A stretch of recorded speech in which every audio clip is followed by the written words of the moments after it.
Oh, no, no, no! Sorry.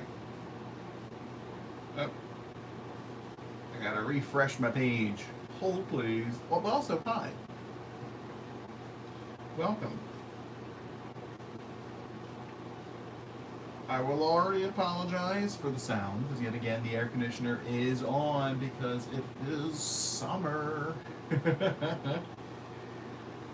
But yeah, welcome to Grumman Lord Live, episode 28, Ladies' Night. Ladies' Night? Is that what I called it? That's what I call it, right? Yes, okay, that's what I call it. Now, like, I usually try to have a theme when I do these lives, and to be honest, the theme isn't always thought beforehand, you know? So the theme can come up just organically, or I try to force a theme into there. Like, before I watched, was it Thankful for Thrillers, where I did a bunch of thriller movies. I did Three Clowns and a Coppola, which was it Joker 2, that Donald Trump movie Apprentice, I think one of the Terrifier movies, and then Megalopolis. So I try to like piece together a theme, and I was watching these movies, and I was like, God, what is my theme going to be for these movies? Like I knew I was going to see Disclosure Day. Originally I was going to see it with somebody else, I ended up seeing it alone. And then I was going to watch SuperGirl before it gets taken out of theaters. And then I just picked Dirty Dancing, and then I watched Twisters because I just got it. And I was wondering, what on earth is my theme for these movies? And I just couldn't think of one. And I was like, wait, Supergirl has a strong female lead. Disclosure Day kind of has a strong female lead. Dirty Dancing has a strong female lead. Twisters has a strong female lead. I got a feeling we're going to have a strong female lead going on here. Which is exactly what happened. So boom, instant theme. Which works just well for me. Just getting my document up here, my review document. I'm going to grab our IMDb. But yeah, it's weird doing two lives 2 weeks in a row. You know, it's not usual for me. Usually we have single movie videos. I think Evil Dead Burn came out today. The Odyssey comes out next week. There's a lot of things going on. There's a lot of movies coming out. I kind of want to do a single movie review for the Odyssey. That's going to be a really interesting movie. I'm not excited about it or anything, but I feel like it's one of those movies like, yeah, I should probably go see it. You know, get in all the hubbub about it. It's controversial because it has minorities in it. Oh! So, you know how people get. You know how people get. It's woke. You can have minorities in movies. It's woke. I see you. I see you, dude bros. I see you, red pillars. And I mean pillars. I mean pill. So, but yeah. I'm here trying to use my mouse. It's not even on. So what movie should we talk about first? Ladies. Supergirl, Disclosure Day, Dirty Dancing, and Twisters.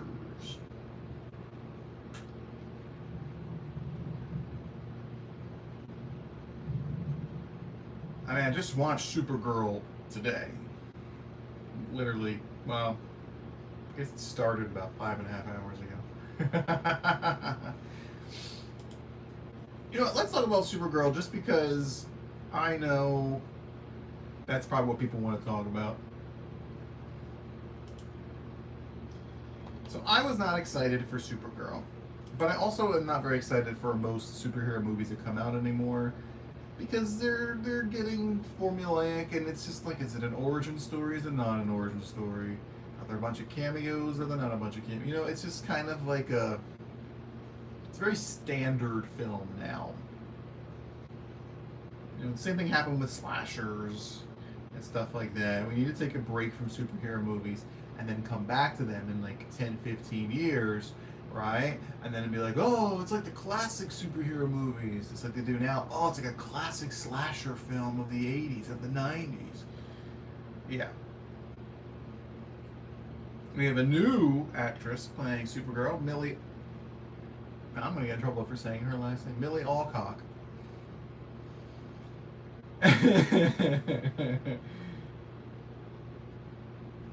Kara Zor-El, aka Supergirl, joins forces with an unlikely companion on an interstellar journey of vengeance and justice when an unexpected adversary strikes too close to home. Rated PG-13. This is an hour and 48 minutes, and it released on June 26th. Yeah, that's her last name, Millie Alcock. Probably going to get a channel ban just from saying her last name. This movie feels woefully, no problem, Prince, woefully disorganized. Like, I like Millie Alcock as Supergirl. I thought she did a good job. I mean, obviously this isn't like the squeaky clean Supergirl that we've seen in other iterations, where she's basically Superman, but as a woman. She's kind of the antithesis of David Cornsweet's Superman. He likes to see the good in people, and he's really trying to make things kind of good. I mean, she's not that she's not trying to make things good, but she's not as careful as he is. You know, she's gonna blow through walls, whereas he's like, you know, trying to protect everyone and everything at all times. She is only, we first meet her on a red sun planet where she does not have her superpowers because red suns prevent her from having her superpowers. So she can drink. It's her birthday. She's getting really, really drunk. And really the whole basis of the movie is, as you can see from the trailer, this is not a spoiler, is that her dog gets poisoned and she needs to get the antidote. The dog being Crypto, the dog. Crypto, the CGI dog. And it's not like the best plot device. It's sad, you know, animal stuff always gets me, but it's not like a whole movie plot. I feel like it's more of the subplot. The subplot of this film is her companion that she meets, which is Ruthie, whose family is murdered by Krem, which is a funny joke. It's like, what is his name? Cream or something? Anyway, and she's trying to get revenge. Now, Krem is part of this race of people who are super strong too. I forget what they were called. Renegades? I don't think that's the right word. But they're an all-male race, and they need to reproduce with women, so they abduct young girls to reproduce with them. And that sounds really evil, right? It sounds really heavy, but they don't lean into it as much as I think they should have. But I know if they leaned into it too much, then the movie wouldn't be like for kids, and then people would say it's woke even more than they already are saying it now. And then it's going to be too close to home, you know? Because like in Superman, they touched upon war stuff, and when Superman stops a battle and he stands up for the people who don't have all the weapons and fights against military industrial complex, like that was a pretty woke thing for him to do, and people were saying it mirrored, you know, Gaza and Israel. So for them to now touch upon this in this movie is, again, it's there, and obviously they're trying to broach that subject, but I kind of wish it was delved into further. Yeah, it is pretty gross, Prince. I mean, they don't. I mean, it's very subplotty. It's not as like they mention it. They mention it, but it's very relevant to today's society, right? With the Jeffrey files and all that stuff, right. So, I don't know. It was interesting, but it's just kind of like a whirlwind tour of these two ladies going to different planets, trying to figure out how to find the creme guy, so she can get the antidote. Because each one of those bad guys of that race have like a specific poison that they use, and they all wear the antidote on them. So if you could beat them in battle and kill them, you can then have the antidote, kind of thing. So she's trying to get the antidote. The problem with that for me is that she could have gotten the antidote dozens of times. Like, instead of just punching him in the face, you just grab the antidote. It's on a string around his neck. And you're Supergirl, so even if it wasn't a string, you could break a chain, you could do all that, you know. So for me, I was like, this could have been solved. As a subplot, this could have been solved way earlier in the movie, and then the focus could have been on the other stuff. And then you could have had Crypto joining into the fight, right? That'd been pretty cool to have Crypto fighting and maybe shooting laser dog eyes and stuff like that. I wouldn't say it's dumb. I would just say that it didn't feel like a real big motivation. Like, there's other scenes in there where they're on these other planets and stuff, and I think those scenes work really, really well. Like, there is genuinely good stuff in the movie. Things that I think that I wish were fleshed out a lot more, but they didn't. There was like an odd focus on other stuff, and I was just like, ugh. I mean, her taking down a child bride ring is a really big deal, and they don't run with that. Great part. You're not trying to say the naughty word, are you, Prince? Hi, Better. It is I and my fleshy, sweaty goodness. Talk about SuperGirl, your movie of the year.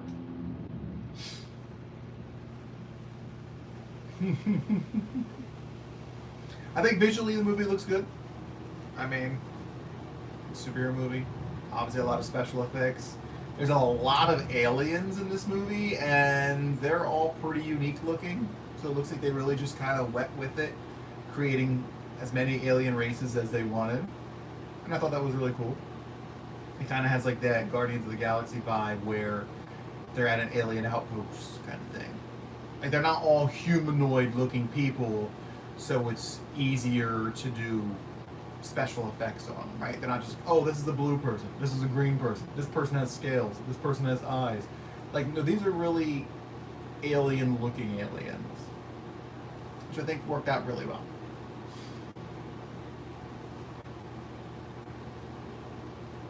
David Cornsweet is in it. He's not like a big thing. He's mostly in video calls and stuff, so we do see him at one point in the flesh. So it's not really a big...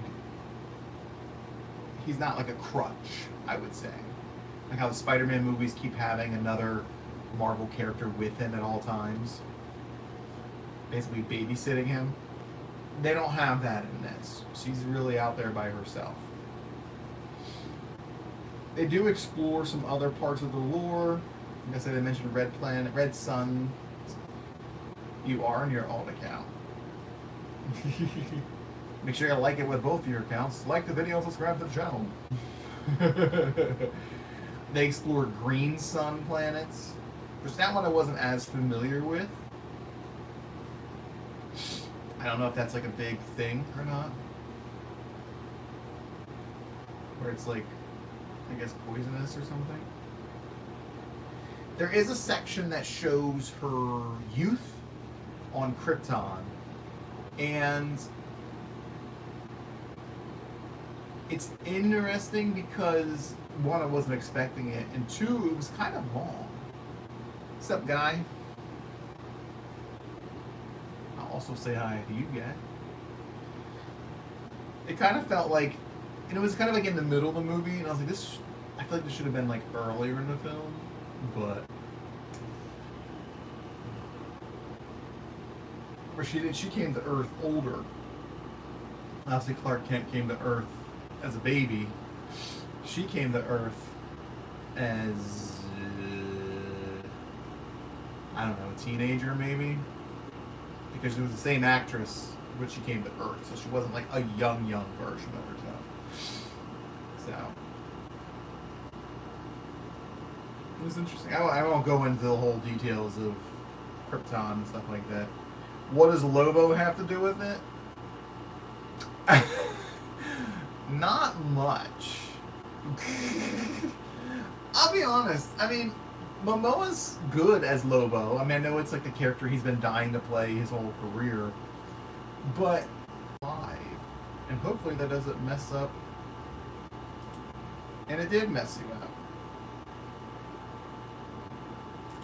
Get out of here. Can you guys... Can you hear me now?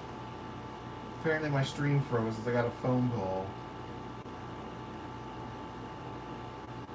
Jeez. Anyway.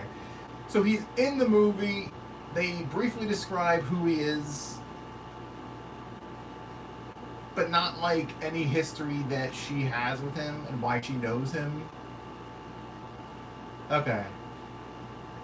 I don't know why. He's my brother. I don't know why he's calling me. So he's like there. And he's kind of there to move certain plot points forward. Like, oh, we're kind of stuck here. And then boom, there's Lobo. Or, oh, something else, we need something to happen. Boom, there's Lobo. He's really felt like an afterthought. Just kind of added into the movie. So, I mean, he has a part, but it's just, there's not much with him. I mean, like, I don't want to spoil a lot of stuff, but he's not very important to put it bluntly. He's not very important to the story of the film. Do I have a pretend straight voice? Ooh, I don't think so. I mean, this is my regular voice. Is this voice really, really gay? Sounds lame. I mean, look, friends, it's not the bee's knees of a movie. Like I said, there's really good stuff in there where they're like touching upon things like the child bride stuff, and like it's like neat, like great. You know what's funny? Actually, when I used to work in retail, my voice would go higher when I talked to customers. Like, hi, how can I help you today? So I would actually go up a little bit. Because I think it's like I'm like a non-threatening way of getting up there. Like, hey, look at me. My voice is up here. I'm not threatening at all. How can I help you today?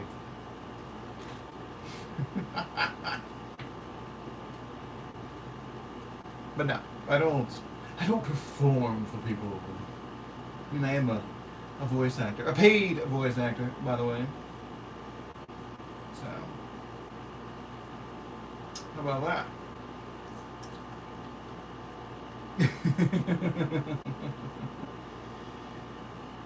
Yeah, so Lobo, he was fine when he was on screen. Doesn't really serve as much purpose aside from getting people out of things or moving plot stuff forward.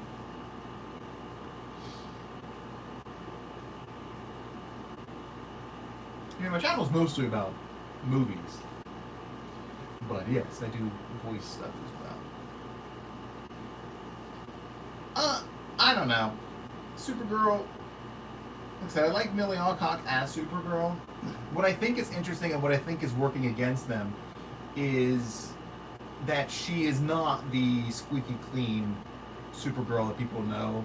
You know, luscious blonde hair, perfectly shaped. That sounds weird, perfectly shaped. But you know, a very model-esque superhero who looks beautiful while she's doing things, right? Like the WB or the CW version of Supergirl.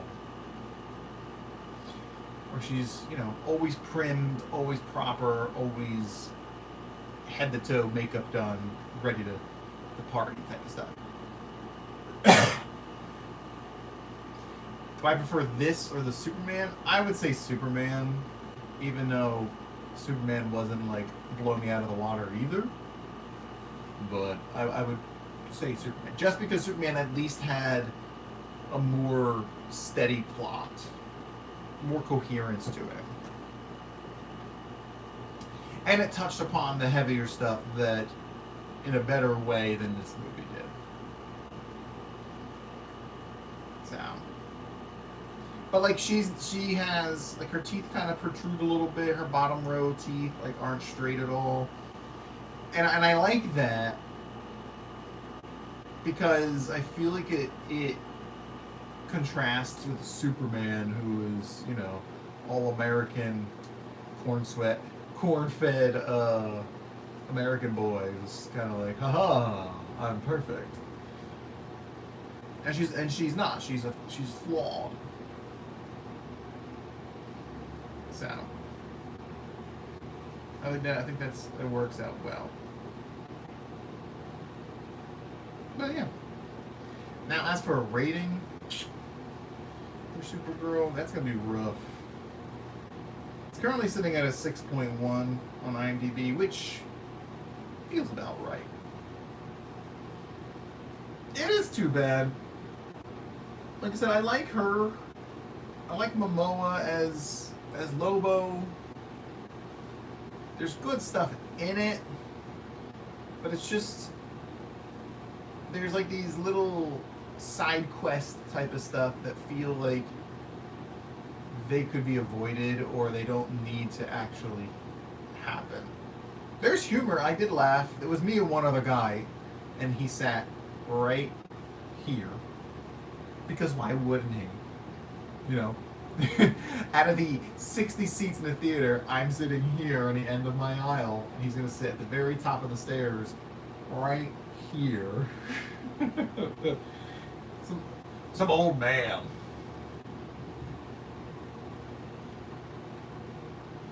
I think a 6 is probably what I would give it.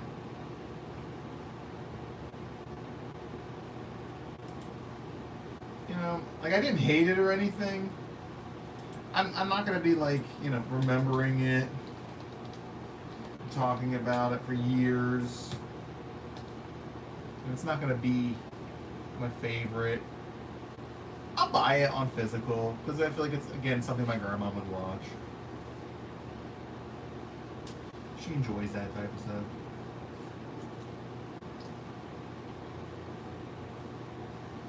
I didn't really find the big bad guy very intimidating, to be honest. I think the idea of them is intimidating, but I didn't find them themselves intimidating. What's up, Antonia? Hello. Don't forget to like the video and subscribe to the channel for more content just like this. Like the idea that they're very strong and usually overpower everyone, except for SuperGirl.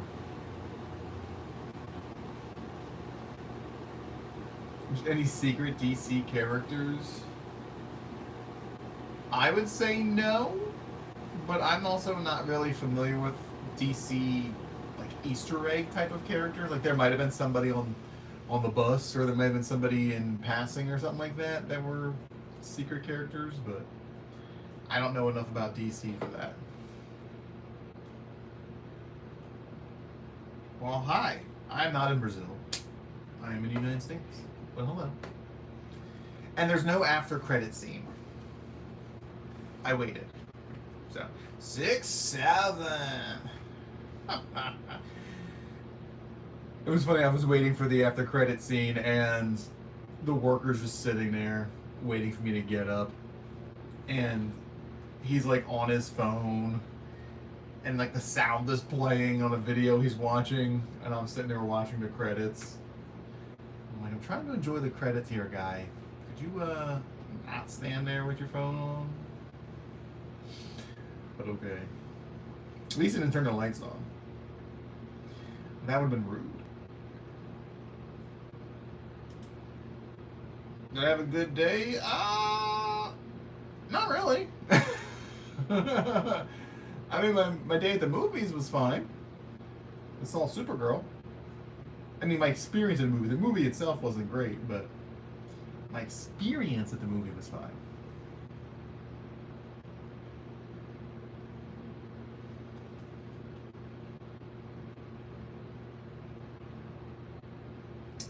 I wish I was cool. It's very warm in here. Alright, so that's Supergirl. We're giving Supergirl a 6 out of 10. If they would have changed a couple things, it could have been 6.5, 7. But hi, Gurinder. 6, 7. All right. So Supergirl, 6 out of 10. What are we moving on to? What's the next? Wouldn't you like to know? I'm not available if that's what you're asking. I like all kinds of scary movies. I mean, I don't like all scary movies because some are just not great, but I enjoy the horror genre. So the other options for our next review to talk about are Disclosure Day, Dirty Dancing, and Twisters. Those are the 3 remaining films for today's live. What would you like to speak about?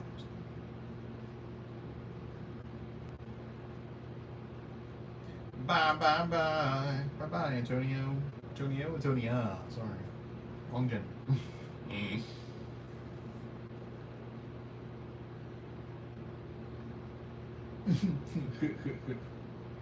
Antonia's #1 fan. Look at that. Antonia's #1. Look at that. Whoa. Fancy, fancy.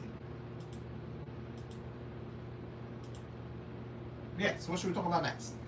Any ideas? Any desires? Disclosure Day, Twisters, or Dirty Dancing? Any preferences? Otherwise, I'll pick mine.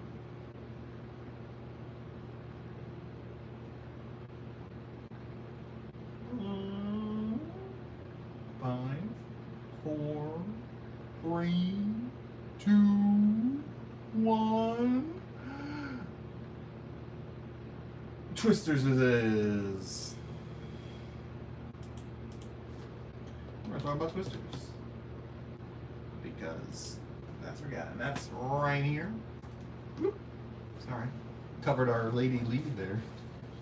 My case is messed up, as man, you probably can't see it, but they apparently got stuck in a machine and just scraped the cut out of the back. Twisters, yeah. I kind of wanted to rewatch Twister before I watched this. It's not necessary. But, yeah, Glenn Powell, my favorite. The new Channing Tatum. Although I think it's funny, they're probably pretty close in age, aren't they? How old is Glenn Powell, guys? Glenn Powell was born in 1988. He's younger than Channing Tatum. Because Channing Tatum is in his 40s already, right? Yeah, he's 8 years younger than Channing Tatum.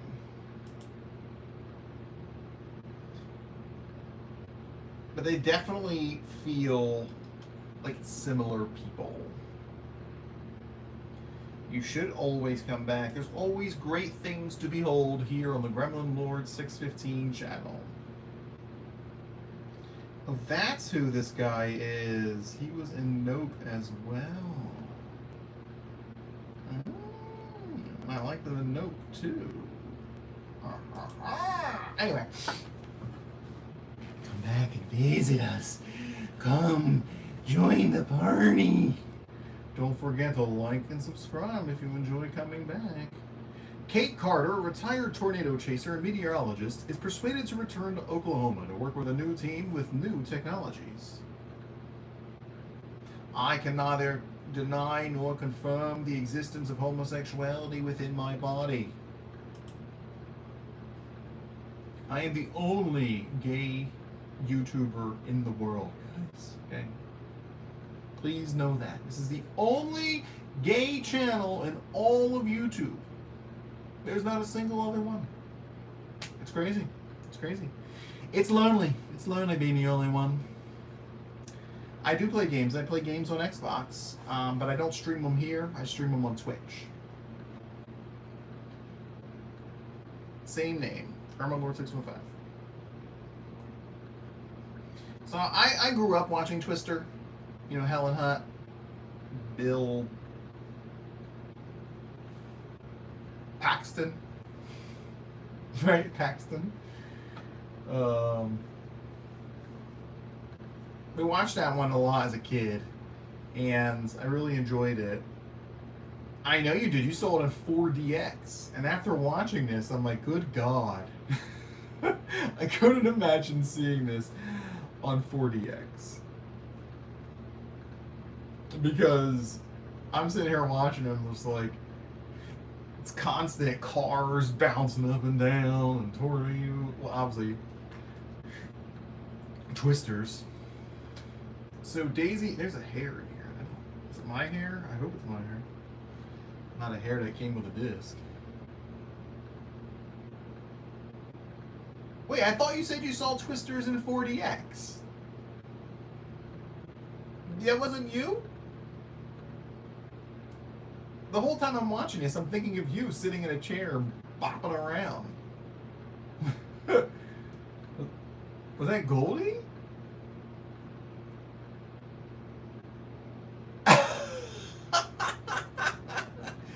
Well, apparently I got false memories for you, because that's exactly what I was thinking, that you were watching this movie. I know, you love bopping up and down when you're thinking of Glenn Powell. I know. So Daisy Edgar Jones plays our main character, Kate. She's a scientist. She has a bold idea for how to tame tornadoes, to kind of dissolve them using like an anti-moisture gay cringe. That's the best kind of cringe, actually. The gay kind. L, does the L stand for love? Aw, don't ban them. I need the traction, bro.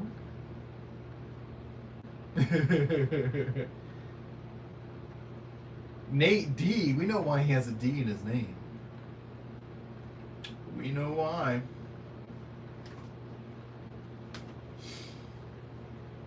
That's fine. Did you ban him or did you just delete his messages? I don't know how YouTube works because I've never modded on YouTube, so. But the movie opens with her and her team. Tragedy strikes, so she gives it up. Anthony Ramos is in this as well. He's here.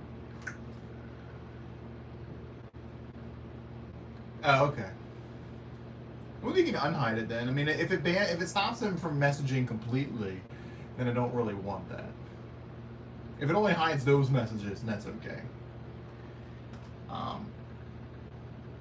You know what's funny? David Cornsweat is in this movie as well. Superman is in this movie as well. And they even make a joke about him and call him Clark Kent with his glasses. I thought that was pretty funny. Yeah, he's not a main character. He's part of Anthony Ramos' team. He's one of the scientists. He's another scientist. He works for Stormpar. I do not like Five Nights at Freddy's. I never played. Actually, that's not true. I have played the game, did not like it, and I saw the first movie and did not like it. And even in Dead by Daylight, I don't like Freddy Fazbear's character. But anyway, she reunites with, I do like Minecraft, with Javi, which is Anthony Ramos' character, and they're kind of competing against Glenn Powell's over-the-top YouTuber personality character whose name is Tyler, who has a catchphrase and everything. Was it, if you feel it, chase it? I think that's what it was. He's a supreme, I don't play Roblox now. He's a supreme, like, D-bag who, of course, has a heart of gold. It's very typical, it's very stereotypical, and it's like the exact character that Channing Tatum would play. And it just feels so familiar and kind of dumb. I felt nothing for Glenn Powell's character throughout the entire film. I don't think he had that much growth. I mean, he has his D-bag persona and all that he does, but I don't know. Kai Cenat, I don't watch Kai. It's a little too young for me. But yeah, I'm not a big fan of Glenn Powell. I'm trying to think of other Glenn Powell things that I've seen that I can compare things to. I know he was in Hidden Figures. Let's see, what's he known for? Hidden Figures. He was in Top Gun, Maverick, didn't see that. Hitman, didn't see that. He played Fox McCloud in Super Mario Galaxy, didn't see that. How to Make a Killing. Chad Powers. Anyone But You. Jurassic World, Camp Cretaceous. Yeah, I really haven't seen him in much. Is it really just... Have I really only seen him in Hidden Figures? He played John Glenn. He was barely in the movie. I like streaming. That's why I do it.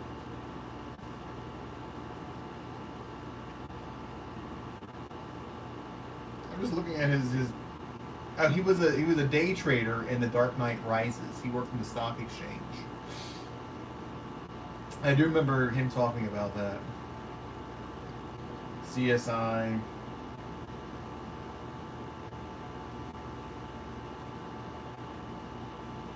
Oh, he was in Deus Ex Invisible War video game. Oh, he was in Spy Kids 3. I did see Spy Kids 3 in theaters. So that was in 2003. I did see that one. So I do remember him being in that. Obviously, he's close to my age, so he's very young. Yeah, I don't know much about Glenn Powell. It's kind of funny because I don't really like him, but I haven't really seen him in much. So that's kind of sad. I should probably reserve my judgment for him. And I just feel like he's kind of like I said, he's that kind of actor who's kind of forced on you. Who else is in this?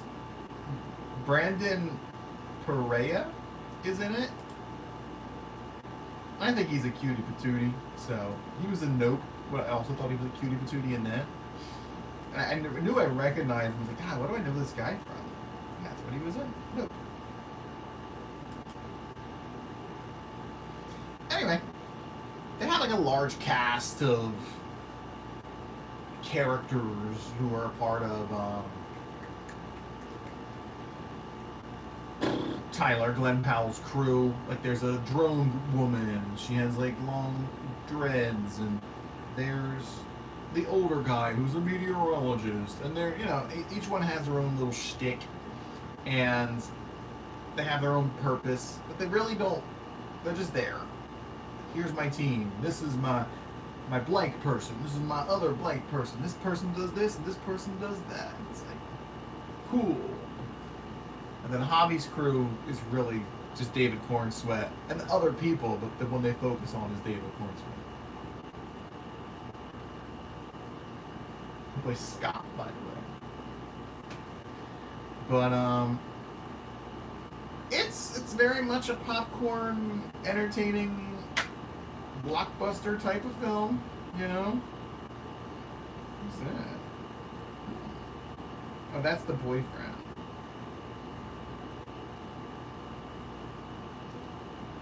PG-13. Came out July 19th, 2024. It cost $155 million to make, which is insane. And it made $372 million. So barely double. No problem, Prince. Barely double its budget. That's a really crazy budget, but I mean it's a lot of CGI. But they did use quite a few set pieces as well. So I think it was a good balance of set pieces and CGI. I mean, obviously the twisters are going to be CGI. It still looks good. I mean, it's only 2 years old, so it's very much a fine movie. It doesn't blow me away. I don't think I cried. Did I cry during this? I cry so much. It's hard to tell. I don't think I cried. Maura Tierney's in this as well.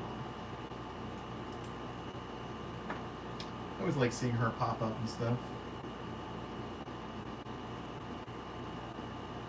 I don't think this had anything in it that made me cry.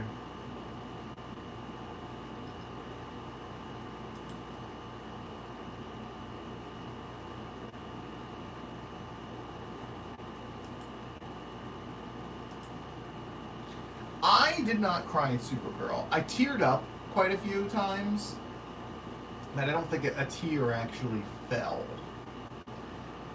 I definitely got a little welled up though. So, but no actual tears. Like I said, there's parts in that movie that are good. Kiernan Shipka is in Twisters. Who's Daryl McCormick? I know who he played. I thought he was a good-looking guy. That's how we judge things in movies. Are they good-looking?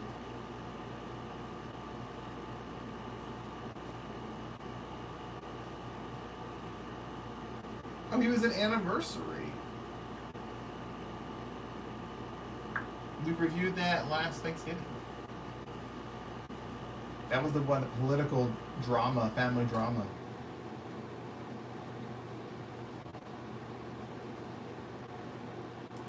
That was a good one too.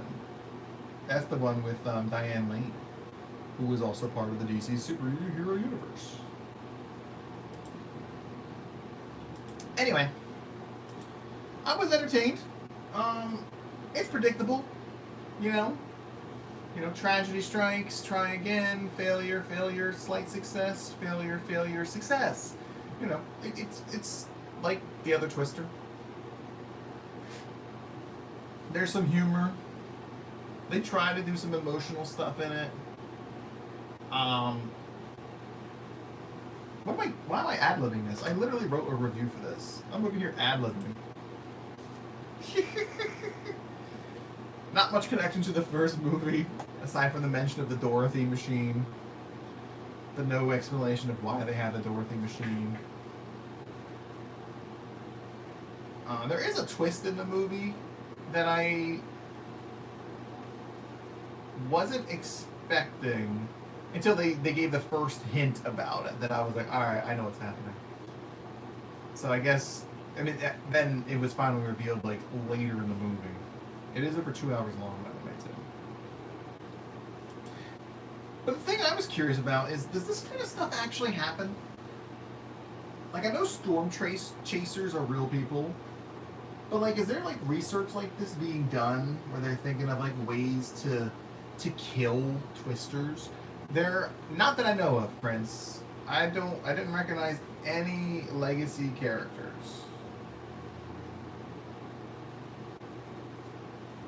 Unless there's like a minor character who comes back, like a waitress at a restaurant or something like that. But no, like there's no Helen Hunt, there's no Bill Paxton, because isn't he dead? Philip Seymour Hoffman, he's also dead. The wife, she's not in it. Humpty's Revenge. I will take your word for that. I don't know much about that, Prince. But it made me curious. Like, are they actually like doing research like this? Like, hey, like this solvent can help remove moisture from the tornado, which could make it lose power. Like, is that actually a thing? Because I mean, when you think about tornadoes, do they provide any benefit to the environment? I don't think they do.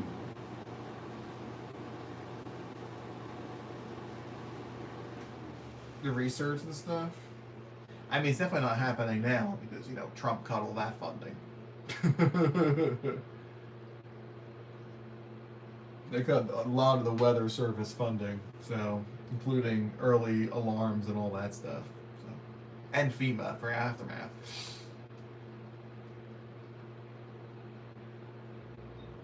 I will say that the romance angle, which you knew was coming, wasn't as in your face as I was expecting. So that I liked. It didn't turn into like a kiss in the rain while the tornado's spinning around you. Like, it wasn't anything like that. I don't think they even kissed in the movie. So that I like.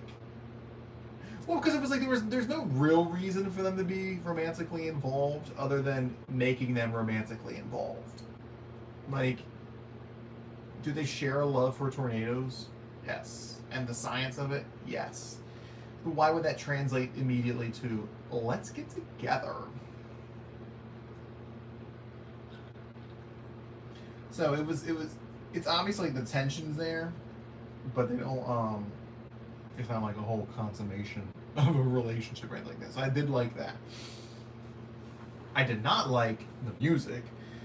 A lot of the music is country music, which is not my kind of music. I don't remember what kind of music was in the first one because I haven't seen it in so long, but it was just... And I feel like they picked these country songs because they have very obvious lyrics. Like, there's one where Daisy Edgar Jones' character does... She, like, tricks Glenn Powell's character. And the song is like, Boys Are Easy. It's a woman singing about... Boys are easy, boys are easy, boys are so easy. And I'm like, this is very, like, on the nose music. Or when he's talking about his truck, he's like, the song's about, I love my truck, gets me to and fro. And I'm like, what is this music? I know, every time I heard the pickup of the guitar, like, ding, ding, ding, ding, ding, ding. Chilling on the Oklahoma land. I'm like, like, please stop. You're killing me. That's just a personal preference, though, because I don't like country music that much, especially modern country, which is all the same garbage.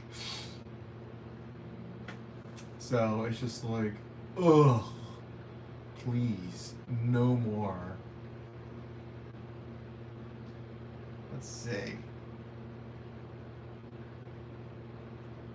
Some of the NPCs, which is not probably the right term, but they were just dumb.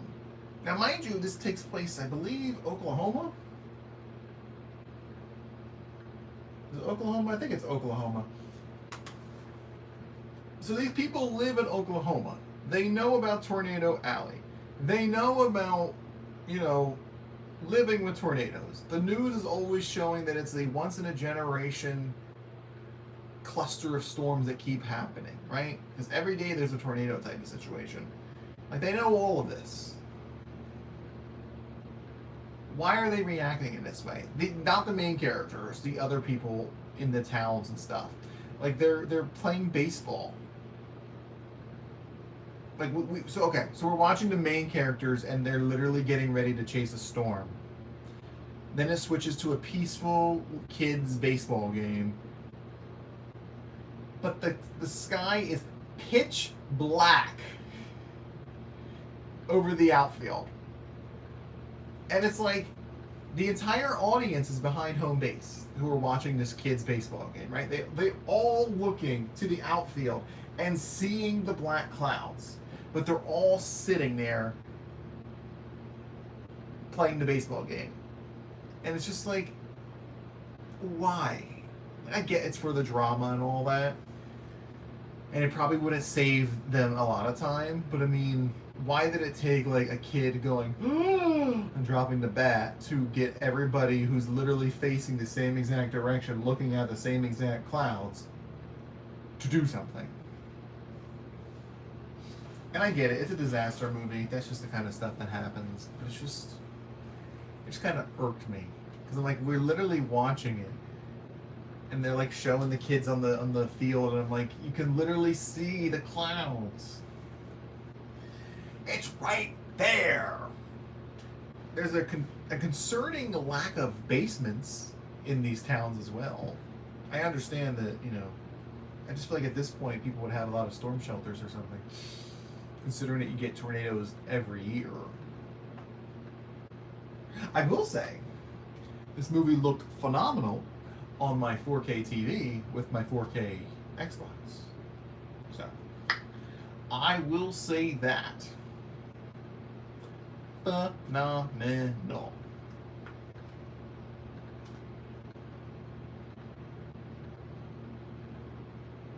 Who directed this? Lee Isaac Cushing. Or Lee Isaac Chung, sorry. Yeah, me too. I mean, we had that one that touched down. Well, now it's like, is it 2010? 29? Yeah, 2010, I think it was. That's more my car got totaled because a tree fell on it. Because you weren't chatting the most. Antonia was chatting the most. Antonia has 225 XP. You only have 75. You're tied for second with Stachoologist. So, I don't make the rules. I don't know how it works. You know, I'm not fluent in YouTube. So, anyway, so for a rating, I mean, I get the appeal of this movie. It's definitely like a summer blockbuster film that people go, you have a good time. I did not see this in theaters because I really didn't have much interest in it. Do I regret not seeing it in the theaters? Not really. It's exactly the movie I expected it to be. You know, the plot was exactly what I thought it would be. Alright, yeah, I'll see you tomorrow, Vanner. Thanks for stopping by.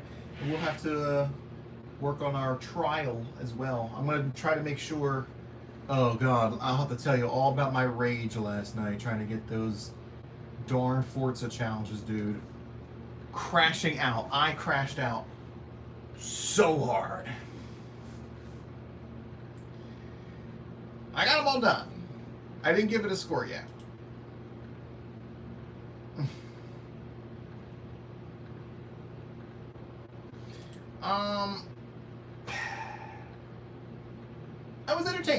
I was entertained. It didn't make me fall in love with Glenn Powell or anything. Or this Daisy Edgar Jones chick. I didn't have much for her either. I have a hate relationship where in like dramatic moments characters just stare at each other instead of talking. You know, they're just like,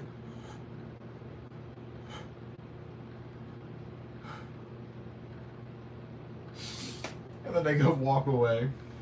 It's just like, come on, just say the words you want to say, you know? Give me something.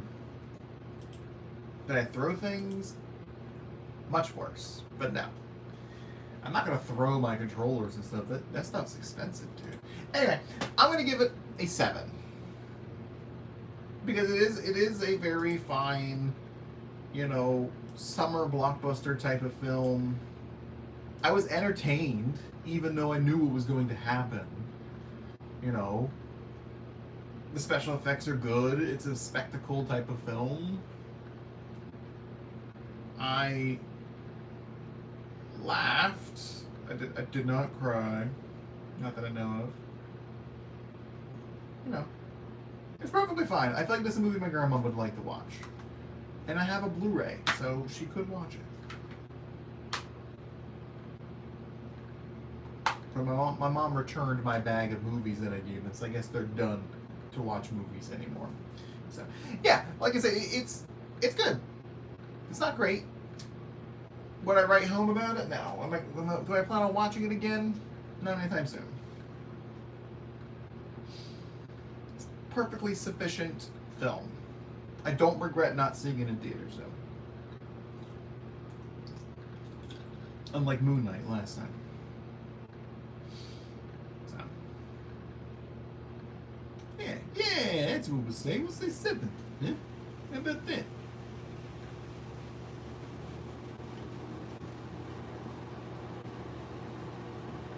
That's only, we're only done 2 movies? I really thought we were on our final movie already. We are not.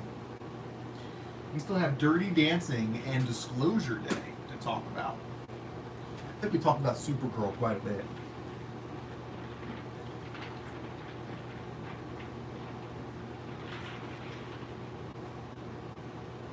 My family should watch them? Oh, my family watch them.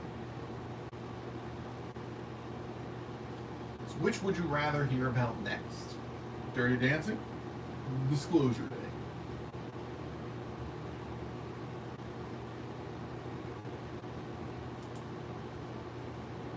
Look at that bruise. See the bruise? I don't know where it came from. It's very, very circular.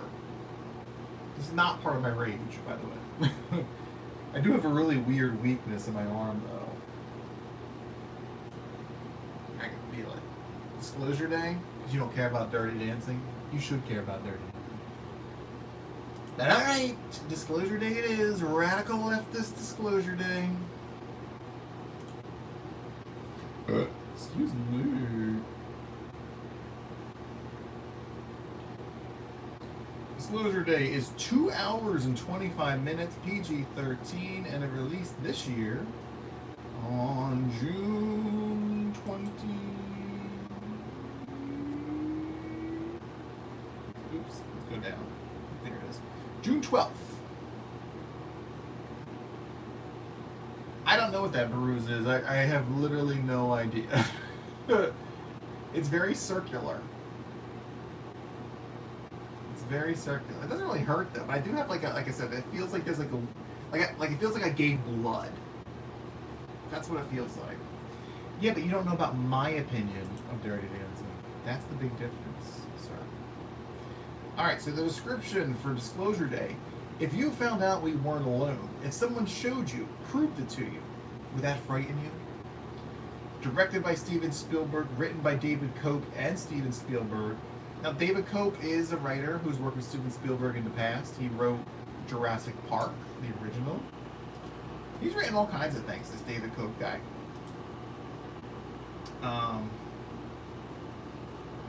Panic Room, Indiana Jones and the Crystal Skull, Mission Impossible. He wrote the first Spider-Man, Sam Raimi's Spider-Man. The Lost World, Jurassic Park. You know, he's had a pretty crazy career. Secret Window.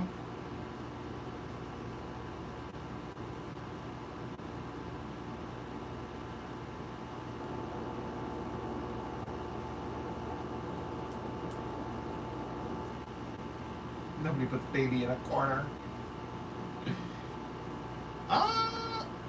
There are animals in this movie, as you saw from the trailer. So we got Emily Blunt, starring as Margaret Fairchild, who, as you know from the trailer, is a weather lady. And, you know, she does that ASMR on crack voice thing, which actually is her doing it, by the way. Not all at once. It's layered into it. She's not doing all that thing, because that's too many noises to do at once for your throat. So, but she did do the noises for it. I'll be honest, I wasn't looking forward to this movie. When I saw the trailer, I was like, okay. Not that it looked bad, but it looked kind of like a movie out of place. It feels like Spielberg is kind of old guard, and it feels like an old guard film. Like, I didn't expect it to do well, because, you know, it feels outdated, just film style and subject matter at this point. You know, some of the biggest movies of this year are Obsession, Backrooms, you know, very young, focused films. It is interesting. I think that it's not a bad movie. It just didn't capture my attention. I wanted to see it because it's a Spielberg film, and I knew the aunt would want to see it. And it kind of gets her out of her comfort zone because it's, you know, kind of a thrilling science fiction film, which isn't something that she normally does, but it's not overly violent. There's not like a bunch of gore in it, so it's something that she could handle. So I knew she would definitely want to see it. Josh O'Connor plays Dr. Daniel Kellner. He is like a data security genius who ends up stealing the information he was meant to protect. Yeah, and horror films. Colin Firth plays Noah Scanlon. He is the boss of the organization that Josh O'Connor's character works for. Eve Hewson plays Jane Blankenship. That's Josh O'Connor's girlfriend in the movie. She's the Nepo baby. Her father is Bono of, you know, from U2. Yeah, she wants to see it next week. Of course, it's going to be back in the 90s next week, but she wants to see it next week. Also, Coleman Domingo is in this film. And Wyatt Russell. So my second Wyatt Russell movie in a row. Because I just saw him in Night Swim. And now I've seen him in this. I didn't know he was going to be in this movie. But he was. He's not like a main character. He's actually Emily Blunt's like boyfriend in the movie. And he's there for a bit and then he's just kind of not there. So. That's really most of the main cast. I mean, there's a nun, Elizabeth Marvel. Henry Lloyd Hughes plays like the second in charge of the bad guy group.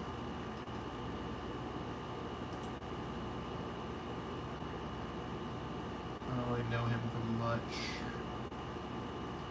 Looking at his yeah, I don't know. Did it scare me? No. I jumped in watching SuperGirl actually. Wait, did I jump watching Disclosure Day?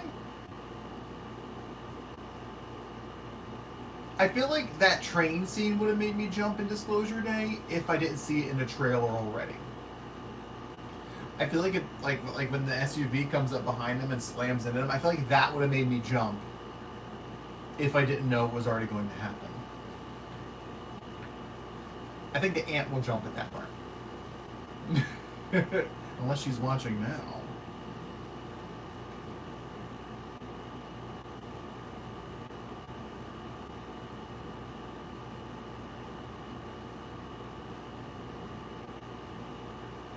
Let's see. Oh, I have notes on this movie, friend. Come on. So in the movie, the world is on the brink of World War III. Russia, Korea, there's a lot of tensions, nuclear tensions that are happening. You know, and that's like the big story in the movie. You know, it's all over the news and all that stuff. But then you have this other thing with Emily Blunt, and Josh O'Connor. His plan is to release all this stuff on Disclosure Day, for a Disclosure Day. And it's like, you know, Colin Firth's character's like, the world can't handle this. We're already about to blow up the entire planet with nuclear holocaust. You can't introduce factual information about aliens existing. You can't do it. There's a bunch of chase scenes. It's a bunch of like some high-speed chases. The movie really just starts into it too. Like there isn't like a build-up. Like we don't see him stealing the stuff. It's very much like, bam, we're being chased right now.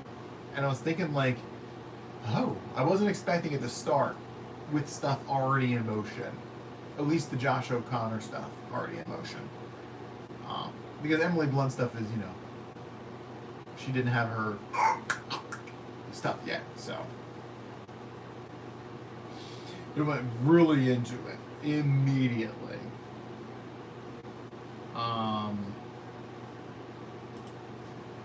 Typos. My review is very all mixed up. I really liked Emily Blunt's performance. I think she did a great job. Like, her character gets put through the ringer in this film. And, like, not only, like, an unsupportive boyfriend, but, like, issues at work. She's going through these weird mental challenges here. There are people chasing her. She can't grasp it. Nobody can explain to her what's happening to her. Like, there's a whole bunch of stuff. This poor woman, she gets, like I said, put through the ringer. It's actually kind of sad for her. And Emily Blunt did a great job at bringing that to life. My only issue, which is going to make me sound like a butthead, is that sometimes I got distracted by her face. Because, she's had facial work done. Whether it's like Botox or lip injection, stuff like that. Like, she sometimes in the movie when she's just kind of like looking at stuff, she looks very puffy and very like frozen. There's plenty of other scenes where she's showing emotion very well. I mean, you see like the veins in her forehead. I mean, not so much wrinkles, like my wrinkles, but definitely vocally she gave a great performance. But there were just a couple times that was just like, she's just sitting there like, I'm like, oh my goodness, why do you look like this? And it made me feel bad, because like, I'm not trying to like judge her for her appearance. I mean, I'd love to get work done, but it struck me as odd and kind of unnatural in parts. So she did look puffy, kind of like Ryan Gosling. How Ryan Gosling looks puffy, especially in Project Hail Mary. Like his cheeks are just like super cheeky, because it feels like he got some like fillers and stuff to kind of get some stuff done. You should have went the George Clooney route and just kind of like gradually did it. Prince, I can't afford to get... Look at my stream. I can't afford to get work done. God. My work would just be like this. Let's get rid of this. Let's like get that. I don't need to do a lot. I mean, I have like there's like bone here. Like I have a very large head. So I can't get like, I'm not gonna get bones shaved and stuff like that. I just need to get a little bit of that. That's all. And maybe some lipo. That we can do.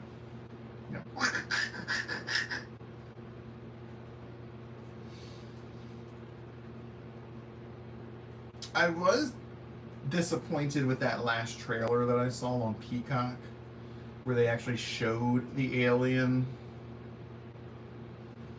And I was like, why are you showing the alien in the trailer? The movie does show you the aliens. Like, they don't shy away from showing you the aliens. So if you're somebody who's like, oh, I want the mystery of not seeing the aliens, I think just a hand or something, they show you the aliens. They show you the full aliens. Like, completely. So, just a heads up. I mean, there's still, like, mystery around the aliens until they actually show you them, but they do show you the aliens. But even with them showing the aliens, I feel like they didn't explain the alien technology as thoroughly as I was expecting, I guess. Maybe because I was expecting it to be kind of, like, spoon-fed to us. Like, as you saw in the trailer, Colin Firth is holding that device. That's what I said. Showing the alien in the trailer is such a bad move. And it's like, it was the last trailer, too. And it's like, I've gone this whole time without seeing a movie. Maybe they released that trailer to try to get people interested in the movie. Because the movie was already out when I saw that trailer. So maybe they were like, hey, aliens, please come watch our movie.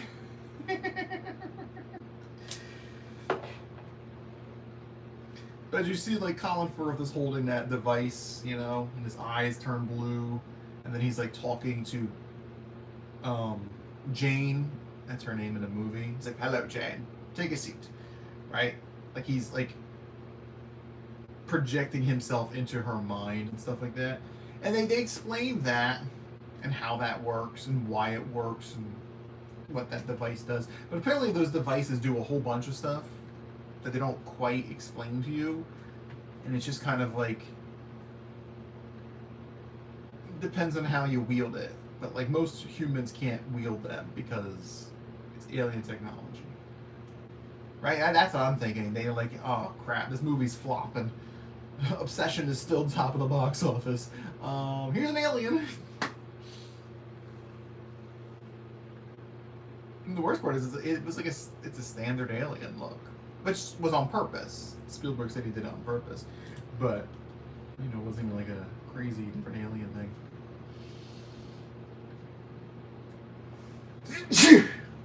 Whew.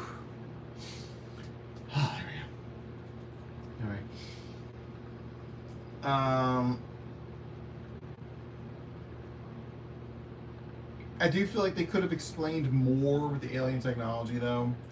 They explained enough. Like, I feel like I may have to explain some things to the ant a little bit, but generally speaking, it's enough. This movie is woke, so it is woke. 100% woke. Not 100% woke.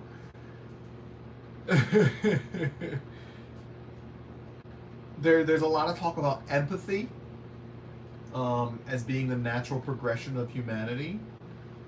And, why, thank you.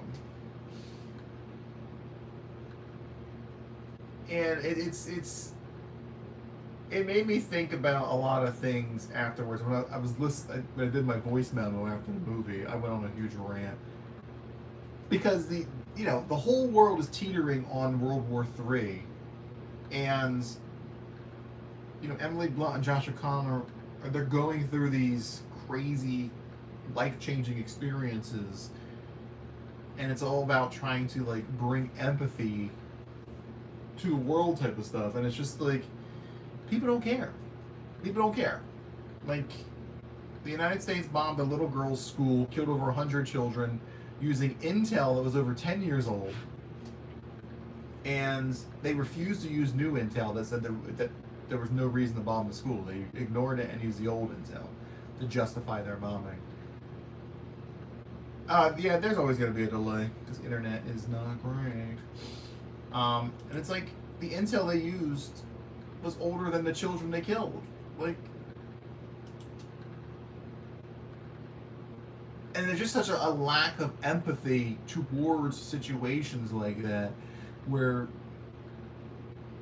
it ends up becoming like, well, you did it, we didn't do it. Yes, you did. Okay, we did it. Oh well.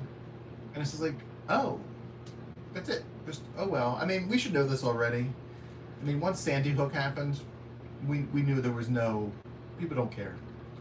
When a bunch of kindergartner children got turned into Swiss cheese and nothing changed, that is America right there. So it's like this. I feel like it's going to really speak to the aunt, because she and I both have like that innate like feeling of empathy. It's just like, God, like why don't more people care? Because it's not even about right or wrong or picking a side. It's like, is this like objectively bad? Yes. Bombing every hospital, school, church, college, mosque in Gaza is bad. shooting people, waiting for the ambulance to come, then shooting the ambulance, waiting for another ambulance to come, and then shooting that ambulance is bad. And it's all documented. It's all real. It's all there. And it's just like, why don't people understand this? And they'll just say, oh, well, you know, October 7th. Or, oh, you know, blah, blah, blah. Like, there's always an excuse for it. And it aggravates me to no end. It's like, it doesn't matter your political affiliations. You should be able to understand that there is a point where it's just vicious murder. Like, we recognized this during World War II, didn't we? That there's a point where it's literally genocide. It's literally just killing to kill. Anyway, that's not brought up explicitly in this movie. But the idea is there. That the world is so turned off to the struggles of humanity. Like, the newscasters are reporting the news stuff, and it's just like so matter-of-factly, which it should be, generally speaking. But like, after the camera's cut, you know, they're just like, blah, blah, blah. Like, you just talked about the possibility that we're all going to die in a nuclear holocaust. You don't feel anything for that? Like, there's no concern for that? So, I don't know. It bugs me. I don't think it's as impactful as they were probably going for, because I think it relies on the viewers to put some pieces together that they're probably not going to piece together. Not that I need it like really just force-fed to us, but there's, you know, it kind of requires you to already have a bit of empathy and a little bit of understanding of right and wrong.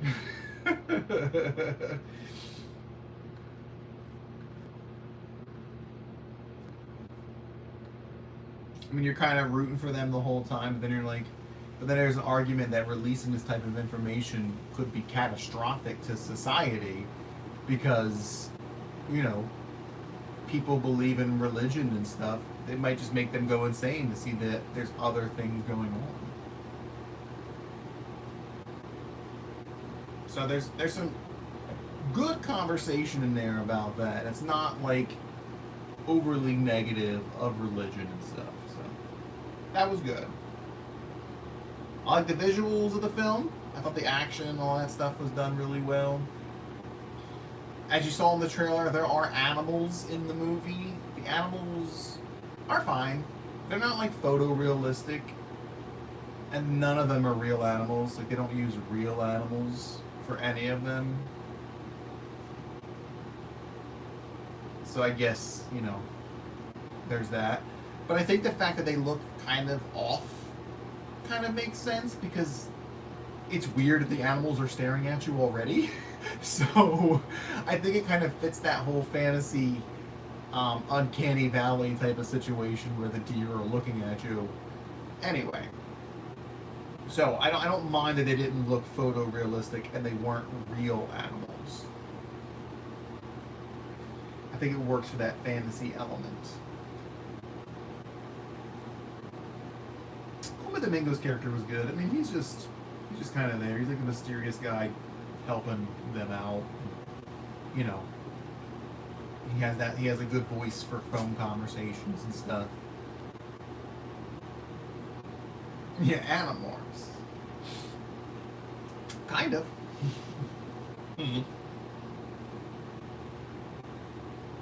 Let's see. John Williams did come out of retirement to score this film. That's exciting.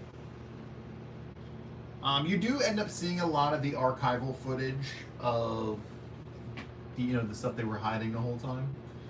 The stuff that Josh O'Connor's character stole. You do see a lot of that. And eventually it does kind of get a little tiresome seeing it all. Because, you know, this is going to be a kind of a slight spoiler. I mean, you could probably assume if they succeed or fail, right? It's a Steven Spielberg film. You could assume whether they're going to succeed or fail in this movie. So this is the spoiler part. Remember Spoilgrim? They succeed. But anyway, while they're showing all the footage, you know, we just keep cutting back to people around the world watching the footage. And I understand it's done to show the scale and what's the word I used, magnitude of this reveal and how it's affecting people all around the globe. But I'll be honest, it kind of got to be like, all right, I get it, big scale reveal, ready to move on. What's the final conclusion? You know, done. I did feel like the very final ending of the film was kind of abrupt. And it can be abrupt, because how do you end a film like this? But I feel like the final lines of the movie were too abrupt. And I would have preferred just something a little different. If you see it, you'll know what I'm talking about.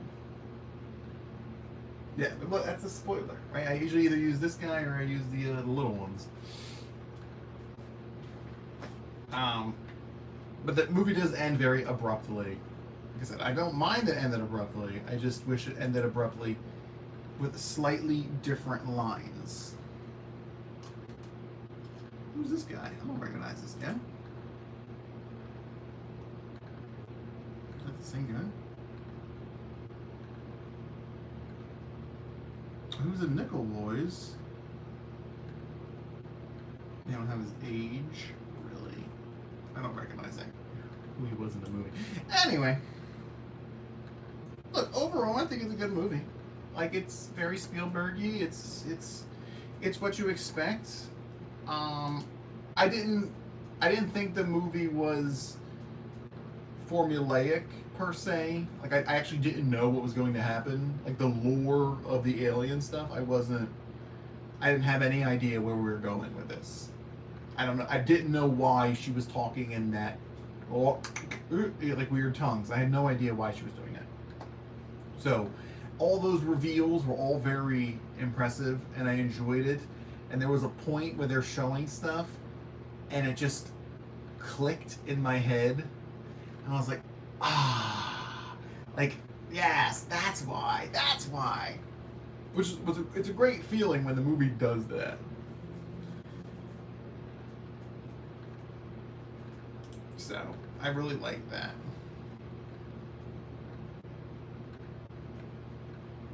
Yeah, we already talked about how it feels like a movie from yesteryear. Like, even like, I think the marketing campaign was like, Disclosure Day is coming, June 12th. Like, very mysterious type of stuff to try to build hype for the movie. And that feels like a very 2000s campaign. Sorry, I'm getting a text message. It appears on my computer and my phone. It's okay. It didn't mess up the stream. So I just feel like I said, I feel like it's people don't want that anymore, because the people who would go see it, you know, us, me, and older, aren't really going to the movies as much. I mean, Spielberg's in his late 70s, isn't he? Would I recommend it? I 100% recommend it. I did actually like it quite a bit. I was very interested in it throughout the whole time. You know, I didn't predict anything really. Like, it wasn't like, oh, that's gonna happen. Oh, this is gonna happen. There were parts where like the characters would do something, and I thought, okay, why are they doing that? And then they show why they did it, and I was like, like, that is so clever for the character to do that. I don't want to spoil it. And I'm sure it'll be something that Ant will probably pick up on too, so we can discuss that. But it did make me angry just simply for the fact of, like, the world we're currently living in. And this obviously has a message to it. You know, Spielberg is trying to get people to try to be more understanding of each other. I mean, it's not like overly saccharine, in my opinion. It's not like, hey guys, let's all hug and sing Kumbaya. It's not like that or anything. But it's like, it's really trying to instill this idea in you that, like, we can evolve further than where we currently are. Like, empathy is the way we should be evolving. Like, maybe we should evolve to have universal health care. Crazy idea. Taking care of people. Maybe we could evolve and not, cut funding to Social Security. Or, like, very simple things that would be Steven Spielberg.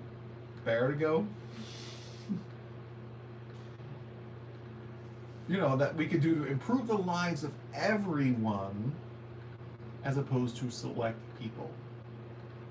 So, very simple things that people just don't seem to agree on that I think are just common sense. Like, maybe after you make $800 million, you don't have to make as much. Maybe once you have more wealth than entire cities in the country, you don't need more wealth. I don't know. It's radical. It's a radical thing. When you have more money than entire countries do, that's pretty crazy. Some crazy stuff. Let's look at the box office. Let's look at IMDb's box office for it. IMDb has it sitting at 115 million estimated budget, only made 219. Didn't even make its budget back in America.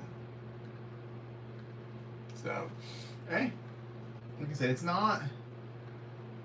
I don't think modern audiences, as in younger folks, are drawn to it. I don't think it appeals to them. I don't think it's something that they're going to be like, oh my god, that sounds so cool.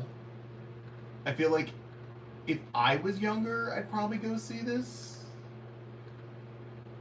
because it's science fiction. But I don't think, Gen Z is going to be interested in it. Uh-oh. I don't even want to know, sir. Anyway, so for a rating, I don't have a rating written down here. A rating for Disclosure Day.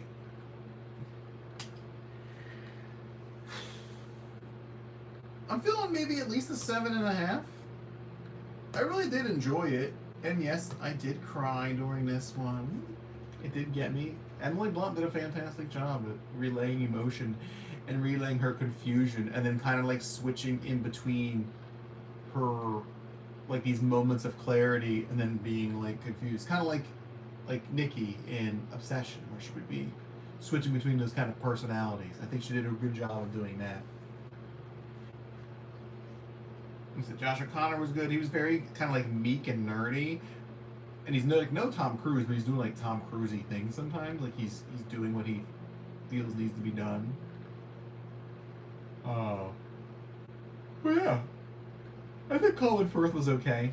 I feel like he just needed to clear his throat at some point, because it kind of felt like he just had like this vocal fry that was just too phlegmy.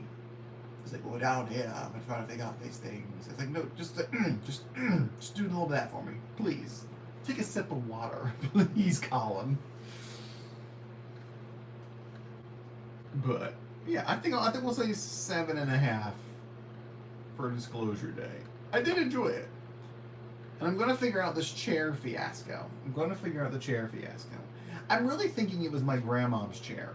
It's not at my house, but I really feel like it was my grandma's.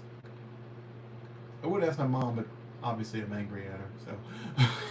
But I really feel like I'm picturing her at her house, because it's a rocking chair too. It's not just a chair, it's a rocking chair. My grandma had a rocking chair sitting in her living room right there, but that chair is here. Yeah, you know that, like, well, that's, like I said, that's the thing. She gave a fantastic performance. It was only certain times, like maybe she got stuff done while filming or something. Because there were times where she was like, like really going full blown facial acting, like in A Quiet Place. Like she was great. Do I think it's award worthy? Maybe. You know, if she got a nomination, I wouldn't be surprised. Do I think she would win? Probably not. Only simply for the fact that the movie's not successful, and it kind of feels like, I don't know. I feel like the movie's going to kind of fade into the background, so I don't think it's going to be on people's minds for the Oscars. Yeah, this 79-year chair cover-up has to end. That picture came out really good, though. I was like, please, because it has an exposure because it's dark in the movie theater. So I don't want them to think I'm filming the movie, because I'm not filming the movie. But I was like, please don't cut the scene either, because if they cut to another character, the picture's going to be messed up. But luckily, the camera stayed on Coleman Domingo long enough for the picture to completely go. So, and it's fantastic. You see all the fruit and everything. I was like, this is exactly what I was hoping for. So, very excited. So I'll ask my mom eventually, and then I'll ask the aunt when I see her next week if something she remembers. So, yeah, 7.5. Disclosure Day. Okay, now we're going to switch to our final movie of the night, which is also the oldest movie of the night. Although this movie is this movie younger than me? I think the movie is younger than me. It is younger than me. Yikes. Ouch. And that movie is Dirty Dancing, rated PG-13, came out August 21st, 1987. It's an hour and 40 minutes. And the description is: spending the summer at a Catskills resort with her family, Frances Baby Houseman falls in love with the camp's dance instructor, Johnny Castle. Rated PG-13.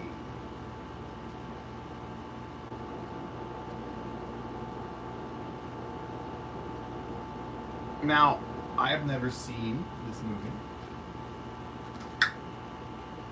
Dirty Dancing. Did I cry during Dirty Dancing? I believe I did. Not just sad stuff, though. I actually felt kind of happy for some stuff. I know it's like cheesy 80s stuff, but there's actually like some deeper stuff in there that I wasn't expecting. Like both characters have these kind of deeper feelings about themselves and their future. There's like a whole abortion subplot in this movie that I was not expecting whatsoever. Which was very important because this movie takes place in 1963, which is before Roe v. Wade was established. So, it has a lot of weight to it. I just wasn't expecting an abortion subplot, like at all. This is the 30th anniversary edition, which is kind of cool because there's like a whole bunch of specials and commentary. There's like a whole thing with Patrick Swayze. He's talking about his early life, he's a dancer, and all kinds of stuff. So I didn't watch all of it, but did I dance? No. But that's one of the things I felt with was because Baby, Jennifer Grey's character, she's not a dancer. And, she's like trying to do the dance stuff and she's like coming out of her shell. And I felt connected to her in that situation. She's like believes in social justice and, rabble rousers. It's fun. I just found her to be like endearing in that regard. So people really do love this movie. Dude, this movie was insanely successful. Like astronomically successful. It's a $6 million budget. In the United States, it made $64 million, which is 10 times its budget. And then worldwide, $214 million. So in the US, 64 million. Then it more than doubled that, tripled that worldwide.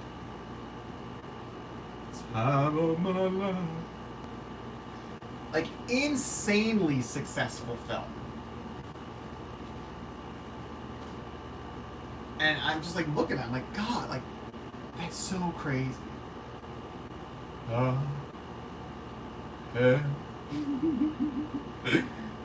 That song is an anachronism because that song did not exist in 1963,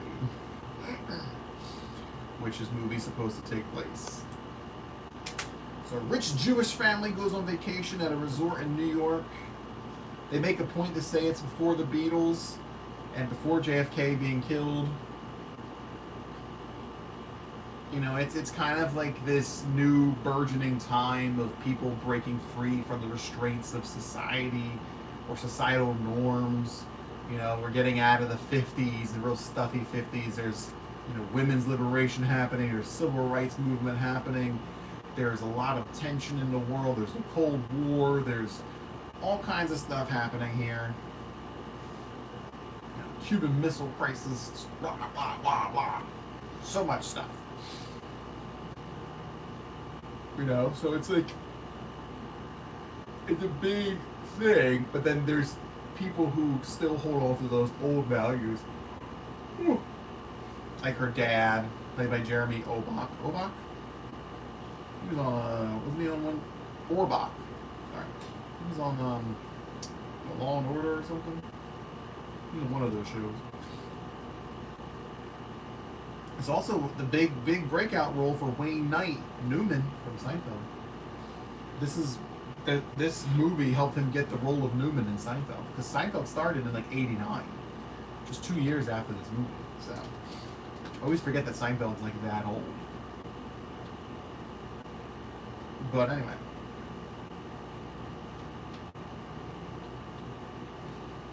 Yeah, see? I mean, the story itself is your standard two people from different walks of life. You know, they meet up, they don't like each other, then they fall in love kind of thing. Like, it's not like novel. I mean, maybe it was early because this movie is this old, so maybe it's one of the earlier ones. But it is a story, you know, Romeo and Juliet, right? Basically, that's what this kind of is. Just less death. I didn't really, the love story didn't talk about heart, no. It was more about the idea of self-discovery and figuring out who you are and stuff like that. Because, like, Patrick Swayze's character, you know, he's kind of like a greaser type of guy. But he really breaks down his life where he just kind of wants to dance. It's what he's always wanted to do. And he found this job and he thought it was going to be a good job. And then, you know, kind of ends up being where a bunch of rich women are throwing themselves at him, and he does have relations with them for money. And it kind of, you know, it's like prostitution type of thing. And how he doesn't want that life because he wants to, you know, be his own self. He wants to find real love. And I don't know. I'm probably not explaining it very well, but it really just felt like I wasn't expecting that much depth for his character, to be honest. And then you have her baby, you know, she's going through this whole transformation. She was like her father's favorite kid, but now like she's not as much because she's seeing this guy who she's not supposed to be seeing. She lied to her dad about stuff. And he's very disappointed. Sorry. Get tired. Yeah, and it was like and she's like liberated, right? She engages in relations with Patrick Swayze's character. There's a bunch of dance montages, obviously, like you would expect, right? Because the plot is that she volunteers to help him in one of his dance performances at a different resort because his usual dance partner is the one that has to get the abortion. I'm just going to spoil stuff in this because this movie is very old. So if you haven't seen Dirty Dancing yet, that's on you. I mean, I didn't see it till this week, so I've already had things spoiled for me. No spoil gremlin here. This whole thing's gonna be spoilers. You know, so there's a whole montage of her trying to learn these dances, and she's not fully successful at it.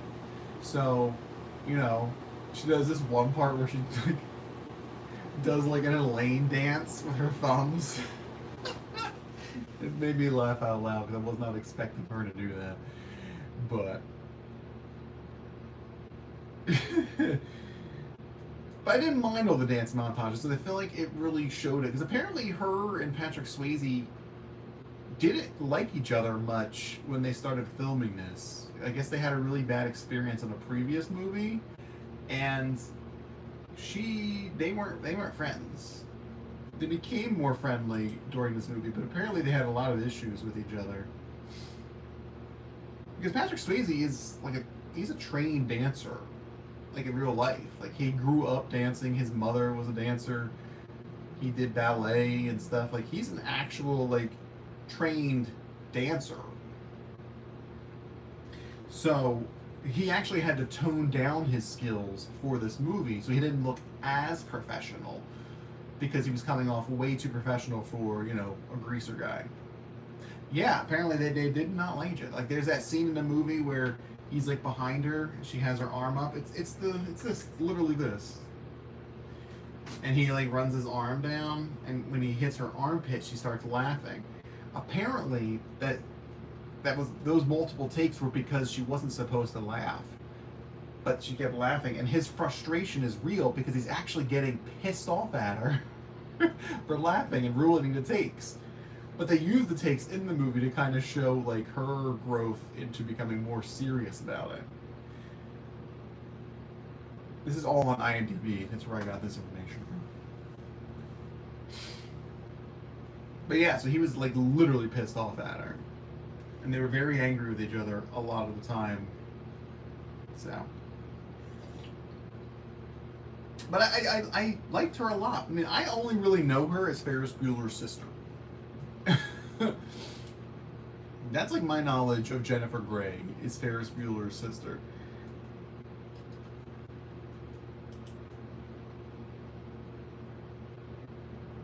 Oh, she was Jeannie. I was like, her name was Jenny, wasn't it? No, her name was Jeannie. She was in Red Dawn. I think that's the movie they made together, was Red Dawn. She played herself in 2 episodes of American Dad. She played Serena in Mortal Kombat Legends Cage Match. Interesting. Yeah, Ferris Bueller's Day Off was like a staple of my childhood. We watched it all the time. So, my dad always had that on. So that's what I knew her from. I mean, she's a completely different character. I mean, she was 26 in this movie, playing a 17-year-old. Patrick Swayze was like 34 or 35, playing like a 24 or 25-year-old. So they were both playing a decade younger than they are. I mean, I wouldn't mind having Patrick Swayze's body at my age. I don't, obviously. I also don't dance, so. I enjoyed the setting of the movie, like the scenery and stuff. I enjoyed like the views of the resort. I thought the resort was really beautiful. I liked all of that. Felt really nice. The Blu-ray looks really good. My Blu-ray does skip in one very small spot.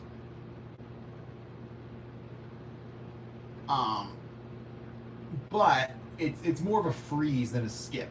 So I went and then watched, because the DVD's in here too. So I went ahead and put the DVD in to watch that scene that it skipped on, and I literally missed nothing. I think it's like 1 second of him walking off a camera. So, but the difference between the DVD and the Blu-ray was startling. You don't realize the difference.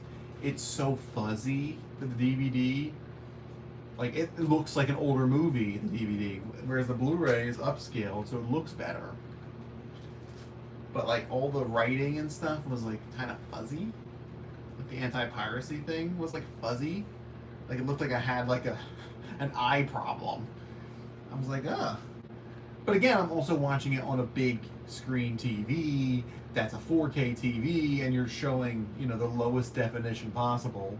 Well, not possible. It could be a VHS, but a very low definition DVD. So it's like 720p. So it's going to look pretty funky. But the Blu-ray was very crisp and clear. So let's see. I really enjoy the soundtrack of the movie. It's very classic songs. You had Frankie Valli and the Four Seasons and the Ronettes. I enjoyed all that, obviously. That one was great too. Apparently the album was a massive success as well. Like chart topping for weeks and weeks and weeks and weeks and weeks. Sold 100 million copies and all that jazz. Some of the music is not period appropriate. The hairstyles are not period appropriate. A lot of the wardrobe is not period appropriate. This is 1963. You want to be wearing leg warmers. She wouldn't be wearing denim shorts. She wouldn't have her permed 80s hair. This is 1963. You're just 3 years out of the 50s. So you're not going to be wearing your Keds. Because she was literally wearing Keds in this movie. So, I don't know if people care. Do people care about that? Usually people care about that, but does it affect us that much? I didn't care. I feel like mostly because I kind of forgot it was a 60s movie, simply because of how 80s it looks. Because at the beginning they set it up like the year is 1963.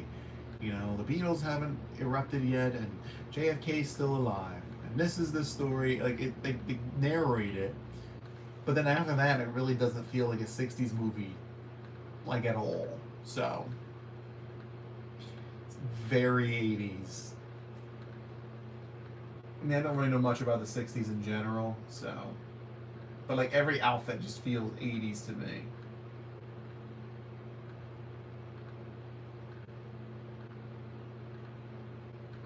What I do think is interesting is how feminine Patrick Swayze is in this movie. Like his dancing, like the point, like, because pointing toes, I guess you could just associate it with femininity.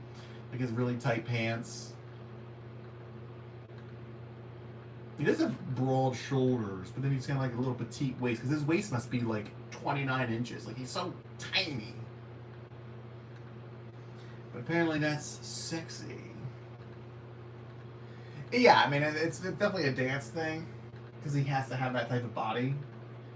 But I don't know. I thought it was very interesting. I was like, huh. I don't find him attractive. Like he's not for me. Patrick Swayze's not for me. He doesn't turn me on. He doesn't get my juices going.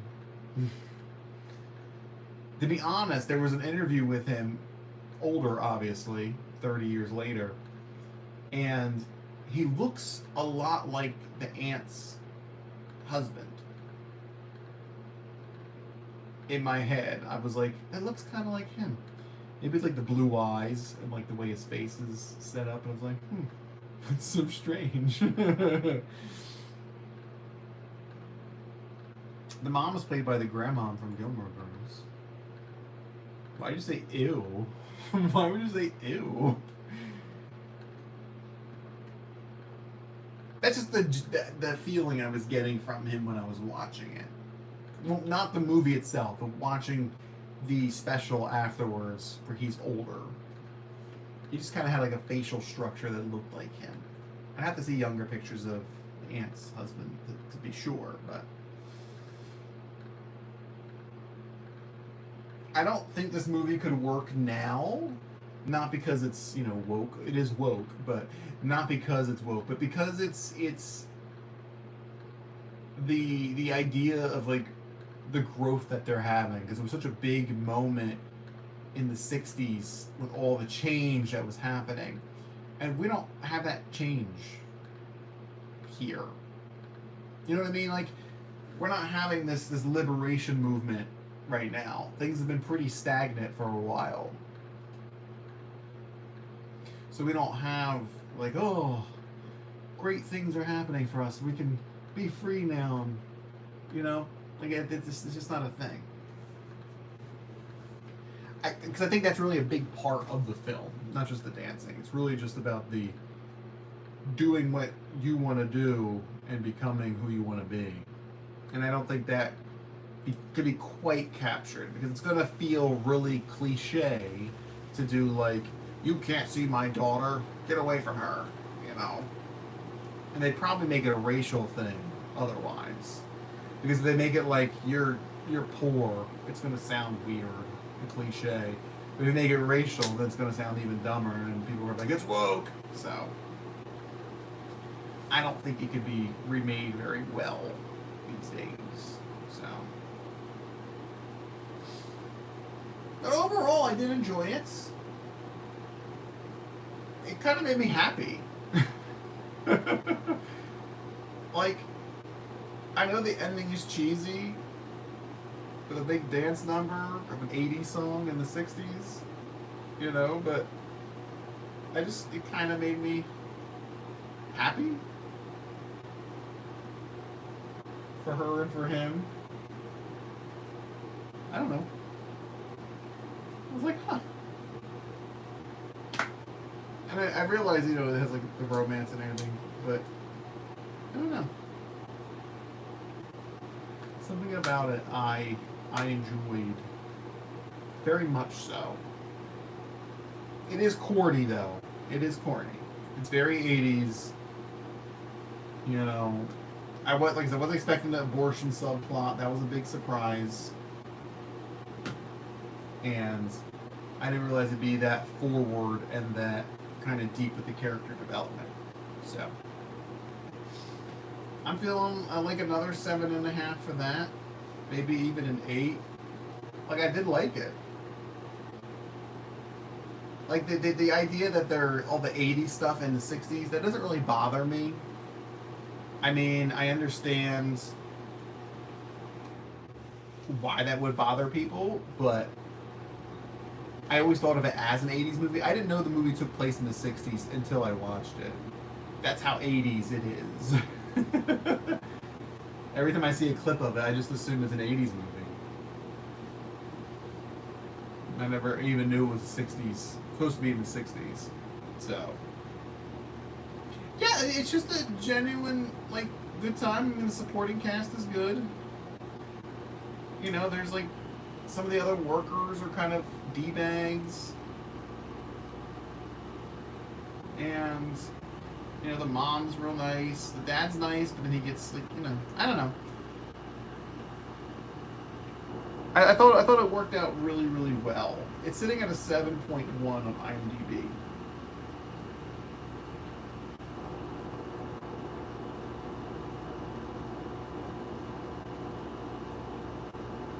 I don't know. It was a good time. It was a good time. Wait, where'd it go? There it is.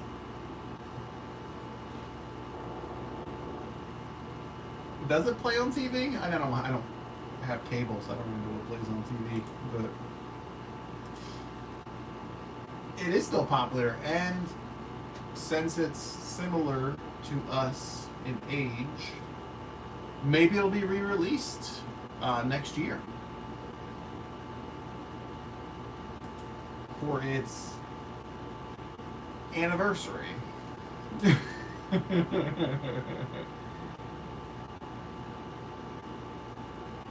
Because, I mean, this is the 30th anniversary copy. So, this is already, you know, older. You know who made this movie? Vestron. Vestron is the same company that made my Shivers DVD and my The Dentist and The Dentist 2 DVDs. Apparently it's like one of their first like actual theatrical releases, because they usually do direct-to-video stuff.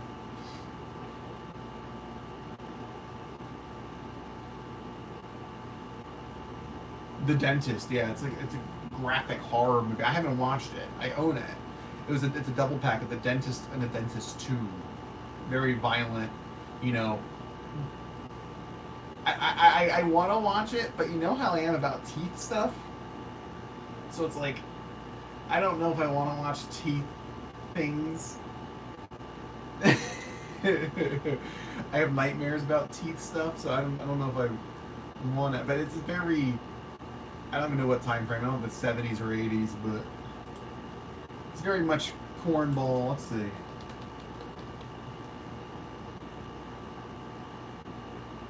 Oh, it's 96?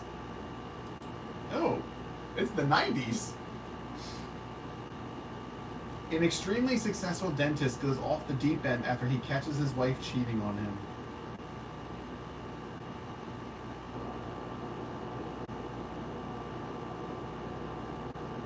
Mark Ruffalo was in it.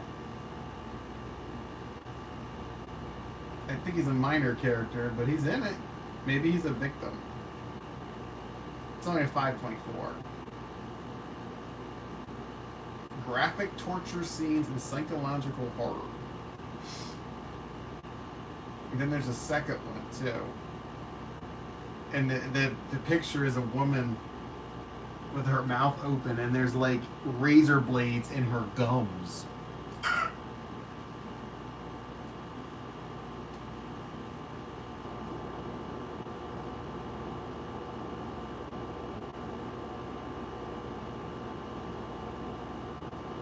That's crazy. It's time for your final appointment. I'll watch it eventually. I feel like it's a movie I would want to watch with someone so we could both like cringe at it. I didn't realize it was a 90s movie though. Yeah, 96 and 98 are the two. It's on Howdy. You gotta subscribe. Anyway. So those are the movies for tonight we talked about. Dirty Dancing, so between 7.5 and 8. I haven't decided yet. Disclosure Day, we gave a solid 7.5. Supergirl, 6, unfortunately. And then Twisters, a nice 7. So a lot of good films. You know, nothing overly bad. You did stay the whole time. I'm very proud of you and surprised. You know, no like big duds this time. So that's nice. Next week, I don't know if we'll do another live. I might just do another live. I do want to do the Odyssey as a full video, though. So, if that doesn't come out till the 17th, I think, so after next week. So we'll see about that. Yeah, but they're just not very successful. You know? They're not, like... You see my face in all my videos. Can't get away from it. I like the structure of a video, though. You know, I like the structure of reading the script and having more concise thoughts. I do feel like this is more real. You know, this is more raw, as you would say. You know, instead of a fully scripted thing. So when I went back and watched my old reviews, and they were actually pretty raw. Because I used to just do outlines instead of actual full sentences. So, but I don't know what movies we're going to do next. Evil Dead Burn is coming out this week. It came out today. So maybe we can watch that one. Maybe we could do a horror live next week. I don't know what else is coming out. There's not really a lot out. Like Toy Story's out, Moana's out, the Minions are out. I'm not watching any of those. Obsession is still playing in my theaters. Backrooms is playing again because it's the re-release. But the footage is just additional footage at the end, so it's not really that interesting to me. I think Gale and the Celebrity Sex Pass is playing now. So if you want to see that, it's playing. But other than that, it's like there's not really much playing at my theater. Because I think it's like Minions in English and Spanish, and Toy Story in English and Spanish, and probably Moana in English and Spanish. So it takes up a lot of the theaters.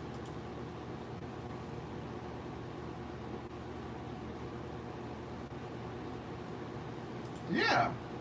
Well, Evil Dead Burn, I don't know.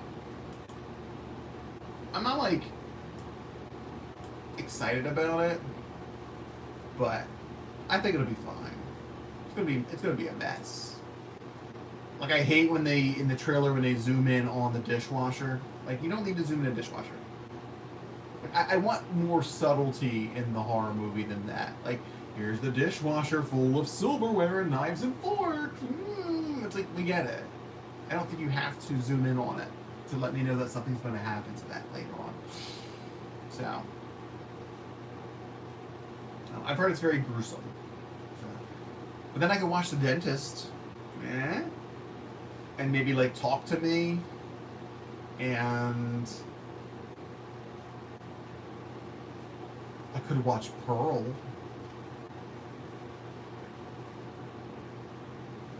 because I have that and I haven't watched it yet. And Talk to Me has Joe Bird from Leviticus in it. He's a wee little lad and I think he's only like 14 in that movie. So I don't know, I'll look through my movies. I think those sound like good ideas, but we'll explore that. We've already been live for 2 hours, which is longer than usual. So I think I'm gonna pop on the Xbox and see what's going on, and then go to bed. I don't have any plans for tomorrow, aside from getting this VOD published. But and I guess I probably should do some IMDbing of these reviews. And then I can put these in the wall. But anyway, yeah, thanks for hanging out. Prince, did you ever hit number 1? You did not hit number 1. Antonia is still number 1. Woof, Antonia. Kicking your behind.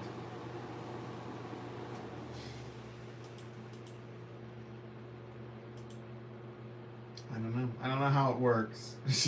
I don't know how it works. Maybe she's still here. She's just not texting. So, but yeah. All right. Well, I'll see you tomorrow. I'll be on Battlefield tomorrow, and then Saturday is all the new Marvel Rivals stuff. So, I guess she was here the whole time too, though. So, and then Sunday it'll be DVD for the ending of the birthday stuff. So, alrighty. I will see you then. Thanks for watching, everybody. Don't forget to like the video.